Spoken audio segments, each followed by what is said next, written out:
Welcome to the 5-Minute Bible Teaching from Back to the Bible. This is Pastor Nat. Today, we're going to talk about peer pressure.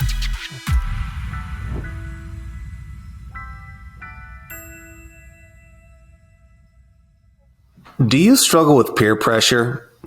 I think peer pressure is something we all struggle with. I wish it was just my teenage son who struggled with it and who falls victim to it, but I think we all do. We see peer pressure impacting us and driving us to sin. We also see peer pressure impacting the world of religion.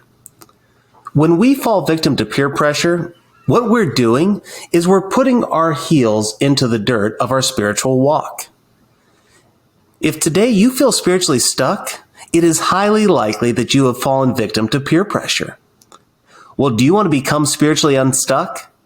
Then we have to take the Apostle Paul's words seriously in Galatians chapter 6.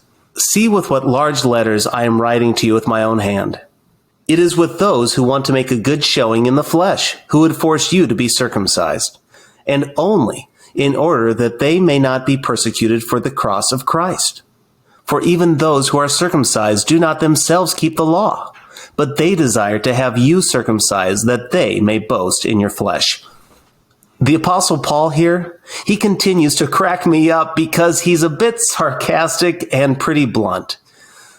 You see, in verse 11, he says, see what large letters I am writing to you with my own hand. It's kind of like saying, do you understand the words that are coming out of my mouth? Or kind of like saying, is this microphone even on? Well, what is he trying to convey? What does he want them to get? Well, there are people in our lives who will try to influence us away from Christ. This is both true for people who profess to be believers, but it's also true for people who are truly far from God. Paul is writing the book of Galatians to address the issue of legalism, this notion that we can earn our way to God.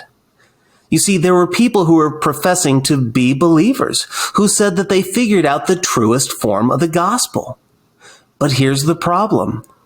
What they were doing is they were adding on to what God had already finished. Today, we become spiritually stuck because we add to the gospel of Jesus Christ. The gospel says, for it is by grace you have been saved through faith and not of yourselves. In other words, salvation comes freely by God, and you can't earn it, you can't buy it. If you're feeling spiritually stuck today, chances are this may be why. You see, you're not resting in God's grace, but instead you're returning to your old religious ways and you're trying to earn your way back to God. So you're wearing yourself out and you feel distant from Him. But maybe that's not the issue. Maybe there are people in your life who are saying something like this.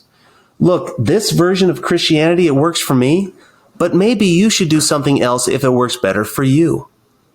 That relativistic philosophy, it has no place in the kingdom of God, and you certainly won't find it in the Bible. We know that we cannot earn our salvation. We know we cannot, by our own power, please God. There is only one way to please God and experience peace with Him. That's through His Son, Jesus Christ, nothing more and nothing less. Today, if you're feeling far from God, I promise you, He is near you, He is right there for you, and He loves you. Today, draw near to God, and He promises He will draw near to you.